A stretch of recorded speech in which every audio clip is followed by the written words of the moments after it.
चला, इतिहास म्हणजे काय तर मग प्राचीन काळामध्ये घडलेल्या घटनांची सुसंगतपणे किंवा शास्त्रशुद्धपणे किंवा इतिहासकाराच्या पूर्ण म्हणजे पुराव्यानिशी लिहिल्या गेलेली जी माहिती असते त्या माहितीला आपण इतिहास असं म्हणत असतो. आता नुसता इतिहास आपण तोंडी सांगू लागलो की प्राचीन काळी घडून गेलेल्या घटनांची सुसंगतपणे माहिती म्हणजे इतिहास. अरे मग आता प्राचीन काळामध्ये घटना घडल्यात आहे, काही झालं आहे, मग आता हे जर सांगायचं असेल त्याला you can give the evidence, तुम्हाला पुरावा तर द्यावा लागेल. आता मी सुरडकर सर आहे हे मला दाखवायचं म्हणलं तर माझं कमीत कमी चित्र तर लागेल, मी प्रत्यक्ष या ठिकाणी लागेल ना. आता ही छेडी आहे, माझ्याजवळ छेडी आहे असं कुठं चाललं? ही छेडी आहे मला दाखवता लागेल.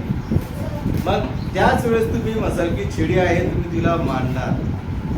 म्हणून मग इतिहासाचा जर अभ्यास करायचा असेल तर मग त्या इतिहासाच्या अभ्यासाची काही साधनं जी आहेत ती आपल्याला जाणून घेणं गरजेचं आहे. त्यानुसारच आपण मानू शकतो की ते होतं, ते आहे किंवा ते संपलं. तर आज आपण या ठिकाणी इतिहासाचा अभ्यास करायचा असेल तर इतिहासाच्या अभ्यासाची जी काही साधनं आहेत या साधनाचे प्रकार आहेत 3. आता भौतिक, लिखित आणि मौखिक. आता हे मौखिक म्हणजे तोंड, मौखिक साधनं म्हणलं म्हणजे तोंडाचं साधन. अरे तोंडाचं काय बाबा? बर. लिखित म्हणजे लिहिलेलं, ठीक आहे. त्याच्यानंतर आहे भौतिक म्हणजे डोळ्यानं दिसणार. ही जी 3 साधनं आहेत ती आहेत भौतिक साधनं, लिखित साधनं आणि मौखिक साधनं, ठीक आहे. त्यातलं आपलं जे काही भौतिक साधने आहेत, भौतिक साधनं म्हणजे जी साधनं आपल्याला डोळ्याने दिसतात, ज्यांना आपण हाताळू शकतो, ज्यांना स्पर्श करू शकतो, जिला आकार आहे, उकार आहे, जिला गंध आहे, जिला वजन आहे, अशा ज्या काही वस्तू असतात ज्या निर्जीव स्वरूपाच्या आहेत, निर्जीव ज्याचं जीव नाही असे ही जी काही साधनं आहेत ही सर्व साधनं भौतिक साधनामध्ये या ठिकाणी मोडतात. मग ती कोणकोणत्या आहेत? वस्तू आहेत. म्हणजे आता पूर्वीच्या काळामध्ये बा हे असं काहीतरी होतं हे सांगायचं असेल तर त्या काळातल्या काही वस्तू होत्या, जसं की हडप्पा आणि मोहेंजोदडो या ठिकाणी जे काही पंजाबच्या रावी नदीच्या काठी जे आहे त्याचं जे काही उत्खनन झालं त्या उत्खननामध्ये उत्खनन शास्त्र जे आहे ते विभाग आहे तो वस्तू हळूहळू करत असताना त्या काळात कशा प्रकारची भांडी होती, कशी ज्ञान होती, कशी खेळणी होती, त्या काळातल्या महिला कशा प्रकारचे आभूषण म्हणजे अलंकार काय घालायची, तिकडे कपडे कसे होते, जेवणाची भांडी कशी होती, वापराची भांडी कशी होती, ही ज्या आहेत त्या ठिकाणी भेटलेल्या आहेत. त्यावरून ते सांगायचे की बा या काळामध्ये असं होतं. म्हणजे तांब्यावरती लिहिलेलं काही असायचं, त्याला हाताळलं जाते ना, तांब्याच्या वस्तूला हाताळलं जाईल ना, त्याच्यावर काही राजे महाराजे जे त्या काळातले होते त्याच्यावर लिहायचे असेल, त्या काळी जी काही लिपी असेल, जी भाषा असेल त्या भाषेनुसार त्या ते लिहून ठेवत असेल. त्याच प्रकारे वास्तू ही सगळी शाळेची आपली इमारत आहे. वास्तू म्हणजे ही इमारत आहे. मी फार छान वास्तू बांधली म्हणजे मी चांगलं घर बांधलं. म्हणजे मग या ठिकाणी वास्तूमध्ये इमारती आहेत.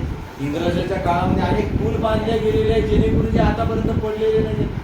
अनेक रस्ते त्या इंग्रजांनी बांधलेले. इंग्रजांच्या काळामध्ये अनेक इमारती झालेल्या आहेत. पाणपोया त्या काळामध्ये काही तयार केले. त्या काळातले काही कारंजे आहेत. कारंजे म्हणजे पाण्याचा फवारा उडणारे कारंजे आहेत. ते राजा महाराजा राणी वगैरे स्वागतासाठी तयार केले त्या काळात हे आहेत. त्या काळातले बांधलेले आहेत. कचेऱ्या आहेत त्या काळामध्ये आपल्या देशावर आपले ते इंग्रज राज्य करत होते त्यावेळेस मग काही पोलिसाच्या संदर्भातल्या ज्या काही कारवाया व्हायच्या असेल तर मग काही कैदी वगैरे गुन्हेगार वगैरे ठेवण्यासाठी पोलीस कचेऱ्या ज्या होत्या त्या तयार करण्यात आलेल्या होत्या. निवासस्थाने होती. कोणी बाहेरची लोक येत असेल जात असेल मग त्यांच्या राहण्यासाठी निवासस्थान होतं. त्यात अनेक राजवाडे आहेत. शिवाजी महाराज असतील, महाराणा प्रताप असतील, यांच्या काळामध्ये बांधले गेलेले अनेक राजवाडे अजूनही आहेत ना. किल्ले नाहीत का?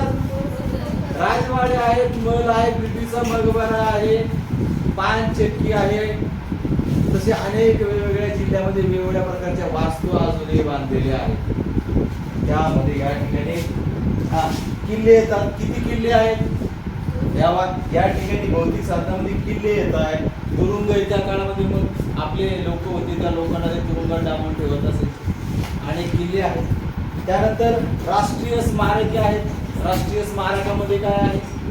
किंवा समजा एखाद्या देशाच्या संदर्भातलं किंवा एखाद्या नेत्याच्या संदर्भातलं त्यांनी केलं चांगलं कार्य, दिलेलं बलिदान असेल, व त्याच्या आठवणीच्या प्रितार्थ काही राष्ट्रीय स्मारके बांधलेली आहेत. आपले जुन्या काळातील आपले जे काही नेते मंडळी होऊन गेले त्यांची पुतळे आहेत, त्यांच्या नावाने बांधलेल्या काही वास्तू आहेत. अशा प्रकारचे स्मारके, त्यांची बांधली गेलेली पुतळे आहेत. ही काही जे आहे, काही नाणी आहेत. त्या काळामध्ये मी तुम्हाला जसं सांगितलं, जसं जसा काळ होऊन गेला त्या त्या काळानुसार वेगवेगळ्या प्रकारची नाणी तयार झाली. नाणी म्हणजे सर्वात सुरुवातीलाच तर काही नाणी नव्हती. सुरुवातीचा जो व्यापार होता तो वस्तू विनिमयाचा होता. मी ही वस्तू तुला देतो, तू तुझी वस्तू मला दे. मग नंतर असं होत असताना थोडंसं कळायला लागलं की काहीतरी कमी जास्त 19-20 व्हायला लागले गड्या. माझं समजा माझ्याकडे गाय आहे, तुझ्याकडे म्हैस, अरे मी तिची गाय घ्यायला लागलो, माझी म्हैस जास्त दूध देते, तिची गाय कमी देते. आणि एखाद्याकडे बकरी, एखाद्याकडे गाय, अरे मी बकरी तर छोटी आहे, गाय तर मोठी आहे. वस्तू विनिमयामध्ये काही झालं, थोडंसं वाटायला लागलं, कळायला लागलं, लोकसंख्या वाढली. त्यामुळे मग जसं जसं काळ बदलत गेला तसं तसं नाणी म्हणजे काही आजी नाही, नाणी म्हणजे रुपये, पैसे. मग याचा शोध लागला. मग काळानुसार मग काही आदला असेल, त्या काळामध्ये काही लोखंडाचे होते, मग नंतर चांदीचे आले, मग सोन्याचे आले, मग रुपयाचे आले. अशा प्रकारे नाणी वगैरेचा वापर कालखंडात वेगवेगळ्या कालखंडामध्ये केला गेला जाऊ लागला.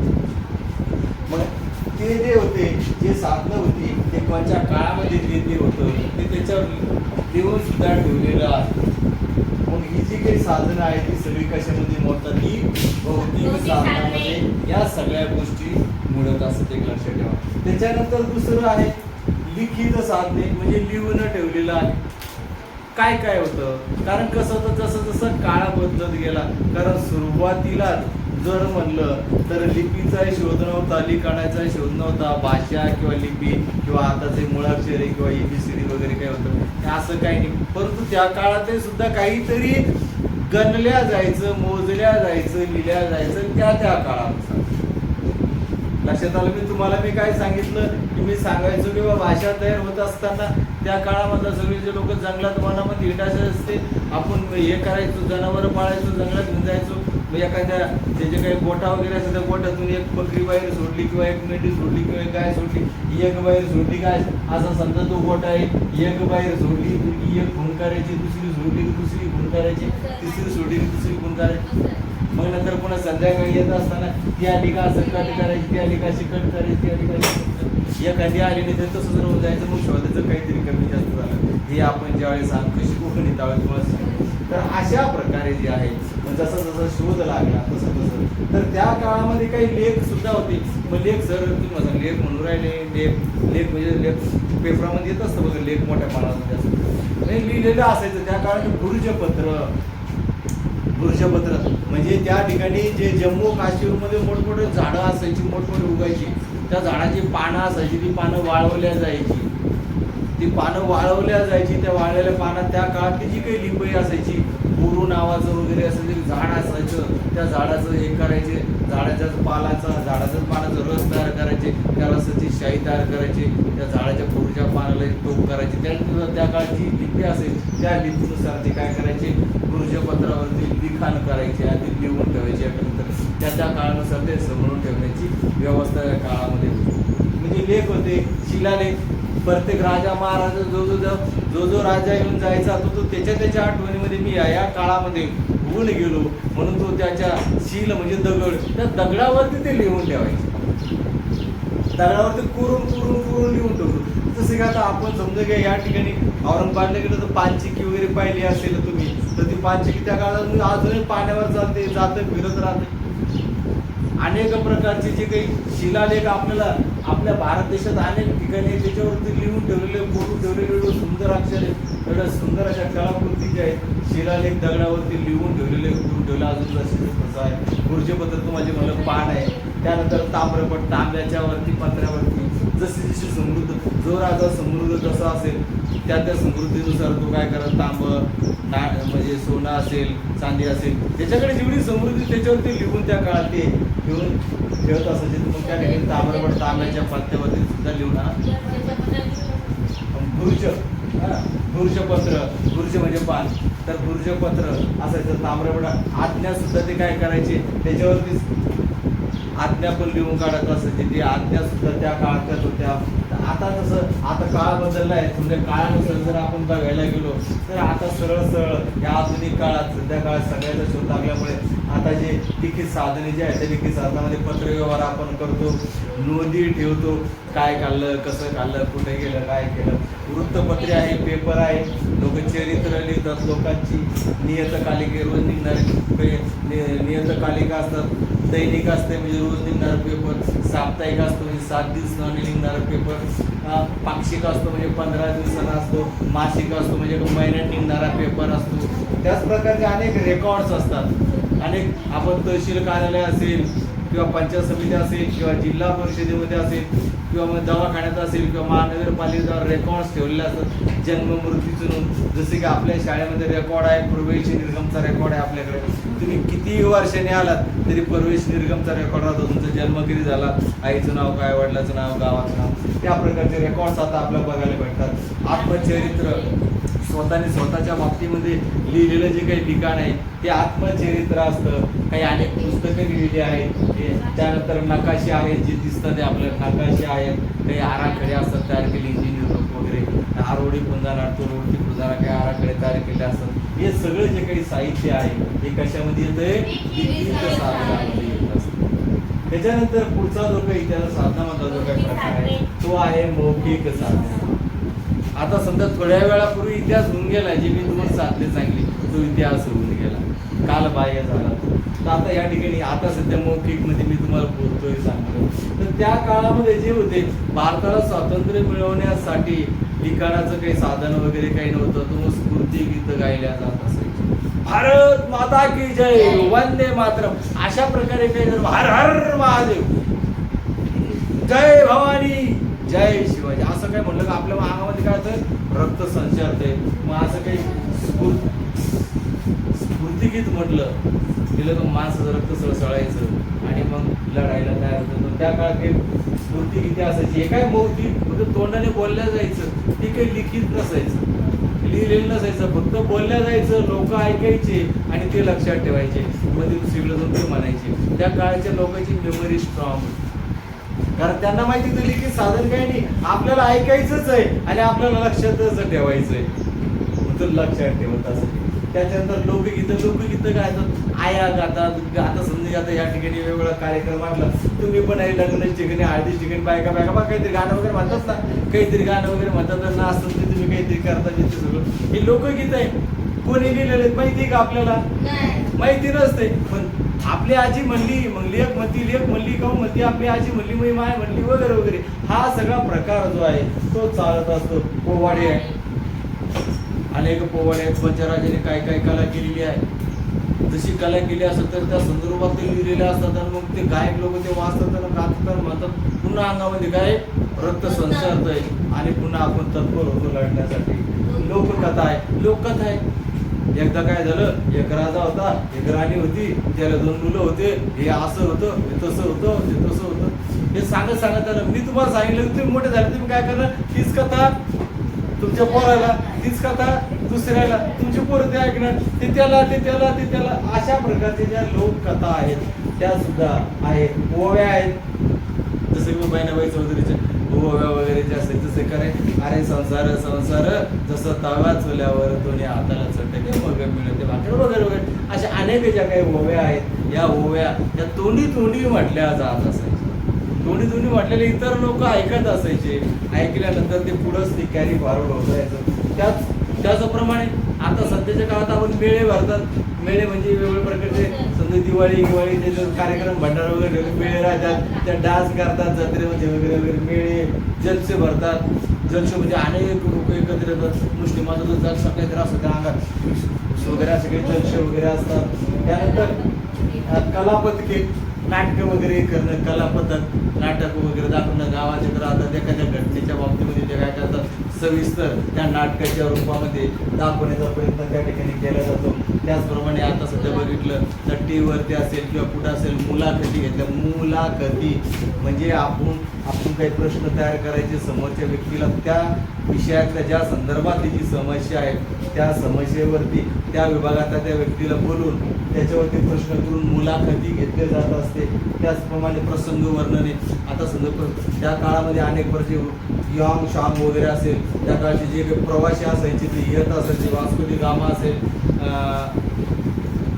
युआंग शांग असेल, असे अनेक प्रवासी ज्यावेळेस भारतात आले, भारतात शोध लागला, अमेरिकेचा शोध लागला, त्यावेळेस अनेक लोक येत असायचे. येत असताना ते वर्णन करायचे.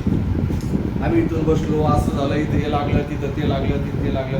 प्रवास करता करता आम्हाला हे लागलं. मग ते वर्णन ते त्या काळात लिहून ठेवत असायचे आणि ते इतरांना सांगायचे.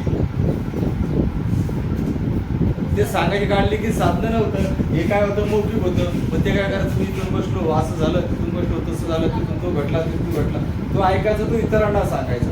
ते ऐकल्यानंतर त्याने सांगितलं मला याने असं सांगितलं होतं, मग असं होतं, तसं होतं, तसं होतं. मग ही जी काही साधनं होती ही कुणी लिहिली, कुणी सांगितली हे काही माहिती नसायचं. परंतु तोंडी तो निरोप जो कथा आहे, ज्या बाबी आहे त्या चालत राहत असायच्या. आणि मग तोच जे शेवटपर्यंत जो शेवटचा व्यक्ती असायचा त्याच्यावरती भरोसा ठेवत लागा. हा तुला काय माहिती आहे, तुला माहिती तर तू सांग, त्याला कुठे काय माहिती. म्हणजे तेव्हा ज्याला माहिती होतं त्याने त्याला सांगितलं, त्याने त्याला सांगितलं. शेवटचा ऐकणारा तो ज्याने सांगितलं तो मरून गेले सगळे. मग त्याच्यावर विश्वास ठेवावा लागायचा. अशा प्रकारची ही जी साधनं होती. मौखिक साधनामध्ये एवढा सगळा प्रकार येतो, लिखित साधनामध्ये हा सगळा एवढा प्रकार येतो आणि भौतिक साधनामध्ये हा एवढा सगळा प्रकार जो आहे तो येत असतो. आणि या सगळ्या प्रकारातून आपल्याला काय होत जातो, इतिहासाची साधने.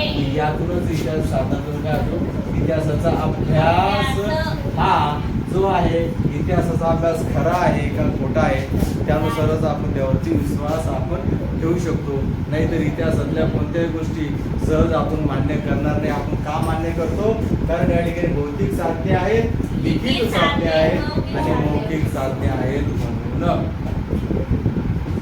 ठीक आहे. मग ही इतिहासाची साधनं, इतिहासाच्या साधनाचे प्रकार तीन काय आहे, भौतिक, लिखित आणि मौखिक. त्याच्यामध्ये एवढे प्रकार आहेत. भौतिकमध्ये या ठिकाणी लिखितमध्ये एवढे प्रकार आहे, भौतिकमध्ये एवढे, लिखितमध्ये एवढे आहे, मौखिकमध्ये एवढे आहे. एकदा लिहून घ्या, समजून घ्या. ओके, थांबायचं मग.